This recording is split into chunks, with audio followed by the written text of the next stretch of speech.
குமாரபாளையம் அருகே செயல்பட்டு வரும் டாஸ்மாக் கடையை மூட வலியுறுத்தி நடந்த முற்றுகை போராட்டம் வட்டாட்சியர் உறுதிமொழி அளித்ததன் பேரில் முடிவுக்கு வந்தது. நாமக்கல் மாவட்டம் குமாரபாளையம் அருகே உள்ள அருவங்காடு பகுதியில் உள்ள ஜே நகரில் கடந்த மாதம் தமிழக அரசின் டாஸ்மாக் கடை திறக்கப்பட்டு செயல்பட்டு வருகிறது. இதற்கு அப்பகுதி மக்கள் எதிர்ப்பு தெரிவித்து வருகின்றனர். ஆனால் அதிகாரிகள் எந்த நடவடிக்கையும் எடுக்கவில்லை என புகார்கள் எழுந்துள்ளன. இந்நிலையில் இப்பகுதியைச் சேர்ந்த பெண்கள் மதுபான கடையினை அகற்ற வலியுறுத்தி திடீரென முற்றுகை போராட்டம் நடத்தினர். தகவல் அறிந்து அங்கு வந்த வட்டாட்சியர் ரகுநாதன் போராட்டத்தில் ஈடுபட்ட பெண்களிடம் பேச்சுவார்த்தை நடத்தினார்.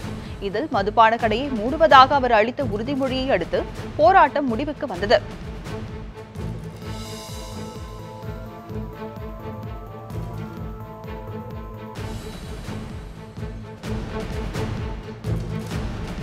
இதேபோல் நெல்லை மாவட்டம் அம்பாசமுத்திரம் அருகே சிவந்திபுரம் சாலையில் கஸ்பா என்ற இடத்தில் புதிதாக திறக்கப்பட உள்ள மதுபான கடைக்கு பொதுமக்களிடையே எதிர்ப்பு கிளம்பியுள்ளது.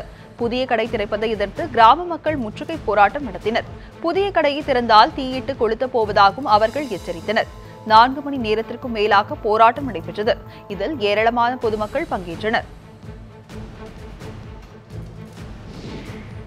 சென்னை, கோவை, மதுரையில் விரைவில் மின்சார பேருந்துகள் இயக்கப்படும் என போக்குவரத்துத்துறை அமைச்சர் எம்.ஆர். விஜயபாஸ்கர் கூறினார்.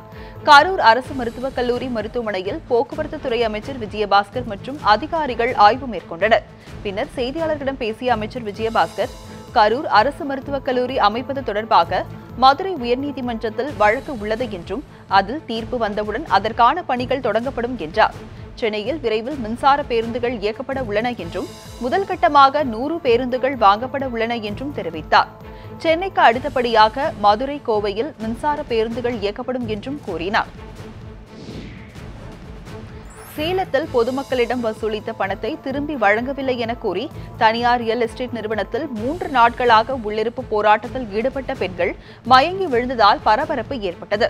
சேலத்தை தலைமையிடமாக கொண்டு செயல்பட்டு வரும் வின்ஸ்டார் ரியல் எஸ்டேட் நிறுவனம் பொதுமக்களிடம் தவணை முறையில் பணம் வசூலித்து வீட்டு மனைகள் உள்பட பல்வேறு பொருட்களை விற்பனை செய்து வருகிறது.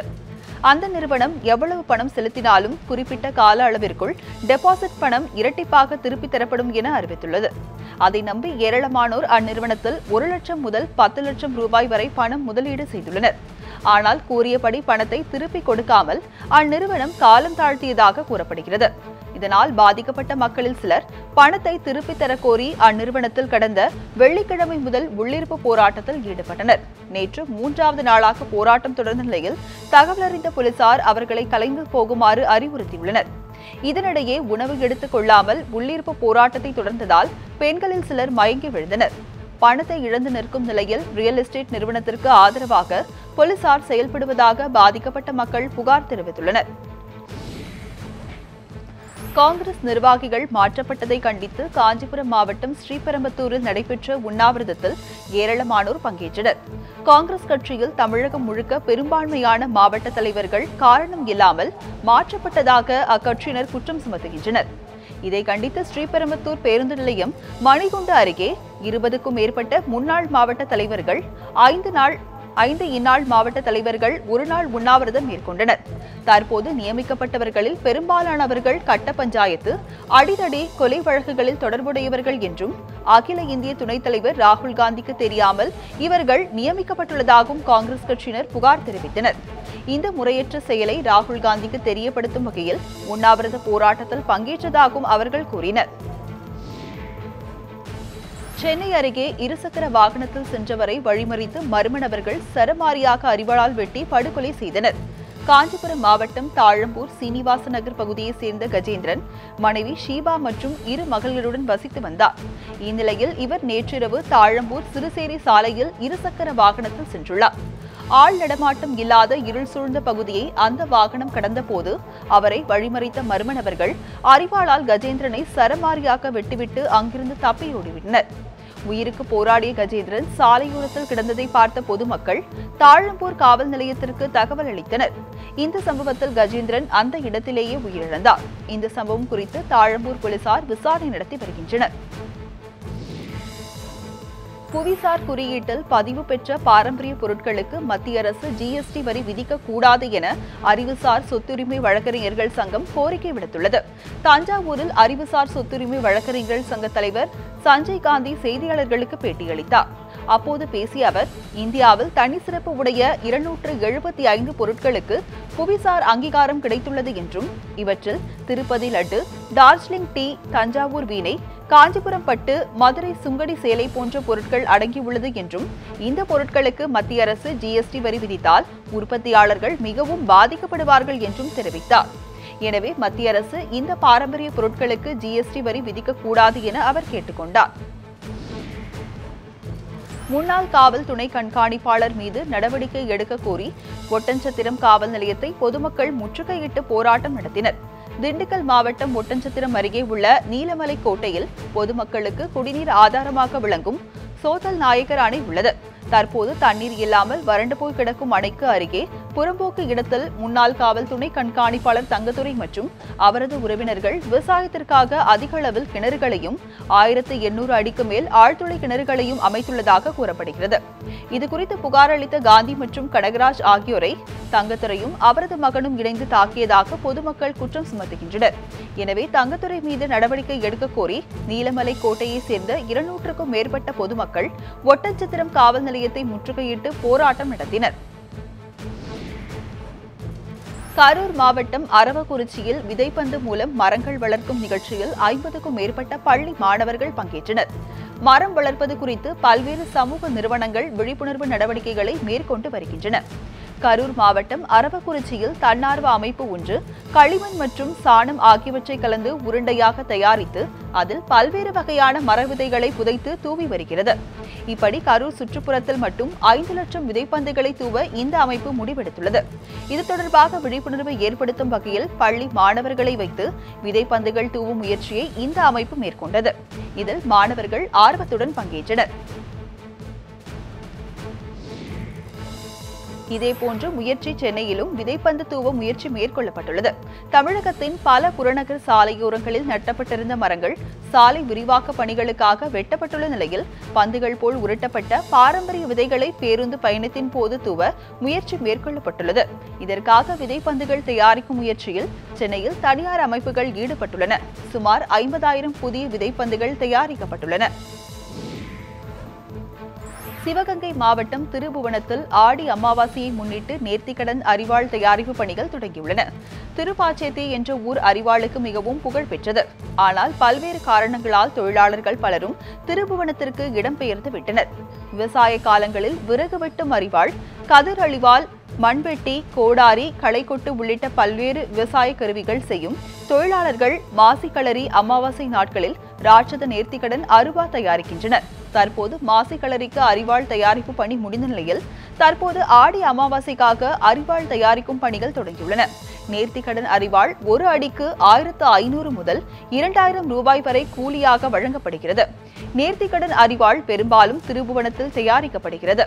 இத்தொழிலை நம்பி சுமார் 10க்கும் மேற்பட்ட அரிவாள் பட்டறைகள் திருபுவனத்தில் இயங்கி வருகின்றன. பாதுகாப்பான பயணம் குறித்து வாகன ஓட்டிகளுக்கு விழிப்புணர்வை ஏற்படுத்தும் வகையில் விபத்தில்லா நாள் சென்னையில் கடைபிடிக்கப்பட்டது. இதன் ஒரு பகுதியாக சென்னை தாம்பரத்தில் நடைபெற்ற நிகழ்ச்சியை சென்னை மாநகர தெற்கு மண்டல போக்குவரத்து காவல் துணை ஆணையர் அரவிந்த் தொடங்கி வைத்தார். இதில் கல்லூரி மாணவர்கள் மற்றும் பொதுமக்கள் பங்கேற்றனர். நிகழ்ச்சியின் போது ஹெல்மெட், சீட் பெல்ட் அணிந்து வாகனங்கள் இயக்குவது உள்ளிட்ட விழிப்புணர்வு வாசகங்கள் அடங்கிய துண்டு பிரசுரங்கள் வாகன ஓட்டிகளுக்கு வழங்கப்பட்டன. நிகழ்ச்சிக்கு பின் செய்தியாளர்களிடம் பேசிய போக்குவரத்து துணை ஆணையர் அரவிந்த், போக்குவரத்து விதிகளை பின்பற்றக்கூடிய வாகன ஓட்டிகளுக்கு பரிசுகள் வழங்கப்படும் என்றார்.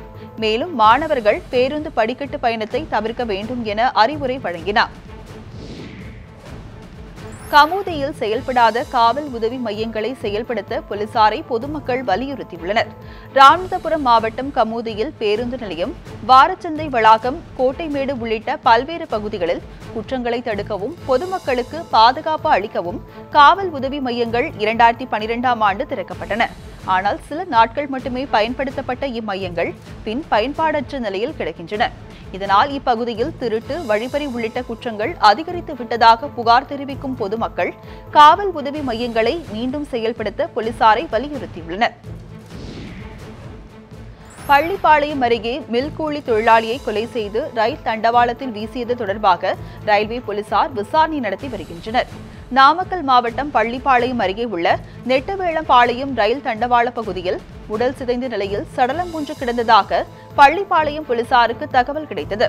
இதனையடுத்து ஈரோடு ரயில்வே போலீசார் உயிரிழந்த நபர் யார் என விசாரணை மேற்கொண்டனர். இதில் உயிரிழந்தவர் ஈரோடு மாவட்டம் மாணிக்கம்பாளையத்தை சேர்ந்த மில் தொழிலாளி ராமச்சந்திரன் என்பதும் பள்ளிப்பாளையம் அருகே உள்ள தனியார் நூற்பாலையில் மேற்பார்வையாளராக பணிபுரிந்தார் என்பதும் தெரியவந்தது. ராமச்சந்திரன் உடலில் 6 இடங்களில் கத்திக்குத்து காயங்கள் இருந்ததால் போலீசார் கொலை வழக்கு பதிவு செய்து விசாரணை மேற்கொண்டு வருகின்றனர். சேலம் மாவட்டம் எடப்பாடி அருகே இருவேறு இடங்களில் நிகழ்ந்த சாலை விபத்துகளில் 2 பேர் பலியாகினர். எடப்பாடி வீரம்பாளையத்தை சேர்ந்த வெங்கடாசலம் கூலி தொழிலாளியாக பணியாற்றி வந்தார். இவருக்கு கடகவள்ளி என்ற மனைவியும் 3 குழந்தைகளும் உள்ளனர். இந்நிலையில் வீரம்பாளையம் அருகே இருசக்கர வாகனத்தில் வெங்கடாச்சலம் சென்று கொண்டிருந்த போது எதிரே வந்த ஆம்னி கார் மீது எதிர்பாரா விதமாக மோதிய விபத்தில் சம்பவ இடத்திலேயே பரிதாபமாக உயிரிழந்தார். இதேபோல் பூலாம்பட்டி காவல் நிலையம் முன்பு 2 இருசக்கர வாகனங்கள் மோதிக்கொண்ட விபத்தில் நாவிதன்குட்டையை சேர்ந்த சுப்பிரமணி என்பவர் படுகாயமடைந்தார். பவானி மருத்துவமனையில் சிகிச்சை பலனளிக்காமல் அவர் உயிரிழந்தார். இந்த விபத்துகள் குறித்து வழக்கு பதிவு செய்து போலீசார் விசாரணை நடத்தி வருகின்றனர். அரியலூர் அருகே நடந்த ஜல்லிக்கட்டு போட்டியில் மாடு முட்டி ஒருவர் பலியானார். 40 பேர் காயமடைந்தனர். அரியலூர் மாவட்டம் புதுக்கோட்டை கிராமத்தில் 9 ஆண்டுகளுக்கு பின் ஜல்லிக்கட்டு போட்டி நடைபெற்றது. இதற்காக கிராமத்தின் நடுவீதியில் அமைக்கப்பட்டிருந்த வாடிவாசல் வழியாக முதலில் கோவில் காளை அவிழ்த்து விடப்பட்டது. தொடர்ந்து திருச்சி, பெரம்பலூர், அரியலூர், தஞ்சாவூர் உள்ளிட்ட பல்வேறு பகுதிகளில் இருந்து அலங்கரித்து கொண்டுவரப்பட்ட 400 காளைகள் ஒவ்வொன்றாக அவிழ்த்து விடப்பட்டன. காளைகளை அடக்க 100க்கும் மேற்பட்ட மாடுபிடி வீரர்கள் களத்தில் அனுமதிக்கப்பட்டனர். இதில் காளையை பிடிக்க முயன்ற இளைஞர் கென்னடியை மாடு முட்டியதில் பலத்த காயமடைந்தவர் சம்பவ இடத்திலேயே உயிரிழந்தார். மேலும் 40 பேர் காயமடைந்தனர்.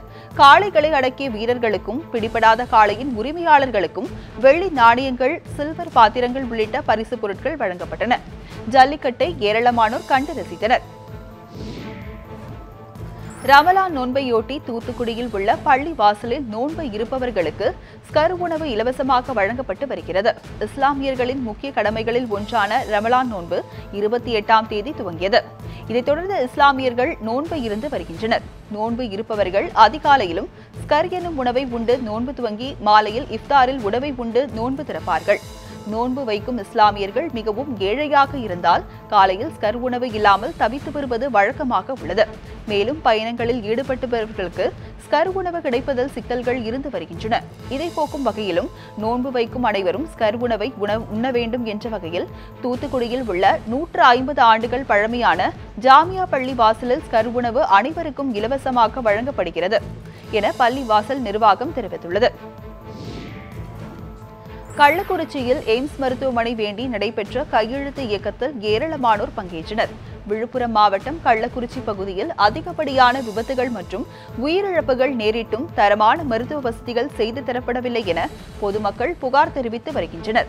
மருத்துவ வசதிக்காக சுமார் 100 கிலோமீட்டர் தூரத்திற்கு செல்ல வேண்டிய நிலை இருப்பதால் உயர்தர அறுவை சிகிச்சை அளிக்கும் பொருட்டு மத்திய அரசின் எய்ம்ஸ் மருத்துவமனையை கள்ளக்குறிச்சி பகுதி மக்களுக்கு வழங்க வேண்டும் என கோரிக்கை எழுந்துள்ளது. இப்பகுதி தமிழ்நாட்டிலேயே அதிகப்படியான மக்கள் தொகை கொண்ட பகுதியாக உள்ளதாகவும் தெரிய வருகிறது. இதனை கருத்தில் கொண்டு எய்ம்ஸ் மருத்துவமனை அமைக்க கோரி கள்ளக்குறிச்சி சமூக வலைதள நண்பர்கள் மற்றும் பொதுமக்கள் சார்பில் கையெழுத்து இயக்கம் நடைபெற்றது. இதில் 1000க்கும் மேற்பட்ட பொதுமக்கள் கையெழுத்திட்டனர். வேதாரண்யம் அருகே நடைபெற்ற இஃப்தார் நோன்பு திறப்பு நிகழ்ச்சியில் ஜவுளித்துறை அமைச்சர் OS மணியன் பங்கேற்றார். வேதாரண்யம் அருகே தோப்புத்துறையில் இஃப்தார் நோன்பு திறப்பு நிகழ்ச்சி நடைபெற்றது. இதில் ஜவுளித்துறை அமைச்சர் OS மணியன் பங்கேற்று இஃப்தார் விருந்து அளித்தார்.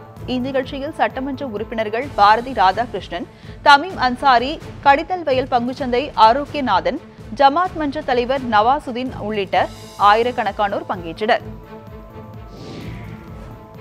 சங்கரன் கோவிலில் இந்திய செஞ்சிலுவை சங்கத்தின் சார்பில் நடைபெற்ற சமத்துவ இஃப்தார் நோன்பு திறப்பு நிகழ்ச்சியில் ஏராளமானோர் பங்கேற்றனர். திருநெல்வேலி மாவட்டம் சங்கரன் கோவிலில் இந்திய செஞ்சிலுவை சங்கத்தின் சார்பில் சர்வமத சமத்துவ இஃப்தார் நோன்பு திறக்கும் நிகழ்ச்சி நடைபெற்றது.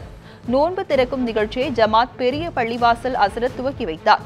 அனைத்து மதத்தினரும் பங்கேற்கும் வகையில் நடந்த இந்நிகழ்ச்சியில் புத்தபிக்கு இஸ்தானிஜி, சாய்பாபா அறக்கட்டளை தலைவர் குணசேகரன் உள்ளிட்ட பல்வேறு அமைப்புகளை சேர்ந்த நிர்வாகிகள் உள்ளிட்ட பலர் கலந்து கொண்டனர். கொடைக்கானல் ஏரி சாலையில் வெளிமாநில சுற்றுலா பயணியை மானபங்கம் செய்த திண்டுக்கலை சேர்ந்த ஓட்டுநர் தங்கப்பாண்டி என்பவரை போலீசார் கைது செய்துள்ளனர். திண்டுக்கல் மாவட்டம் கொடைக்கானலில் வார விடுமுறையை கொண்டாட பல்வேறு பகுதிகளில் இருந்து சுற்றுலா பயணிகள் வருகின்றனர். நேற்று மாலை கொடைக்கானல் பிரையன் பூங்கா அருகே ஏரி சாலையில் அதிக அளவில் சுற்றுலா பயணிகள் சைக்கிள் சவாரி, படகு சவாரி, குதிரை சவாரி செய்து மகிழ்ந்தனர். அப்பொழுது வெளி மாநிலத்திலிருந்து வந்திருந்த சுற்றுலா பெண் பயணி ஏரி சாலையில் குதிரை சவாரி செய்த போது திண்டுக்கல் மாவட்டத்திலிருந்து சுற்றுலா வந்த தங்கப்பாண்டி நண்பர்களுடன் இணைந்து அப்பெண்ணை மானபங்கம் செய்ததாக பொதுமக்கள் காவல்துறைக்கு தகவல் அளித்தனர். இதன் அடிப்படையில் தங்கப்பாண்டியை கைது செய்த போலீசார் வழக்கு பதிவு செய்து சிறையில் அடைத்தனர். ஆலங்குடியில் ஹைட்ரோ கார்பன் திட்டத்தை ரத்து செய்ய வலியுறுத்தி பெண்கள் கும்மி அடித்து நூதன போராட்டம் நடத்தினர்.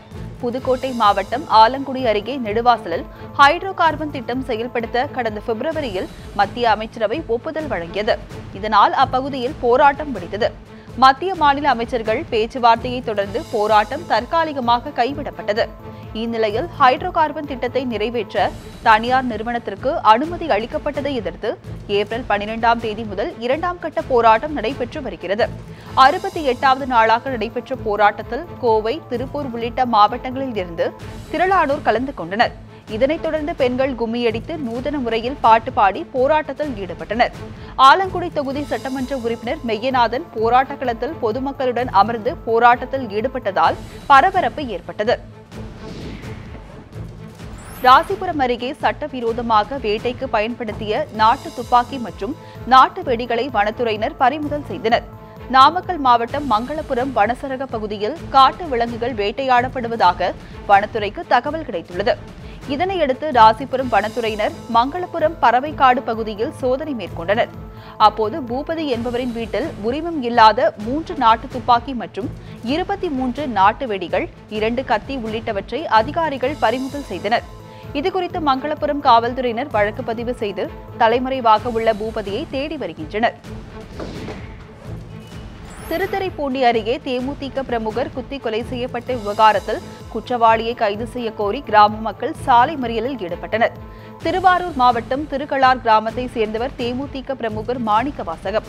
இவர் கடந்த மாதம் 21ஆம் தேதி மர்ம நபர்களால் குத்தி கொலை செய்யப்பட்டார்.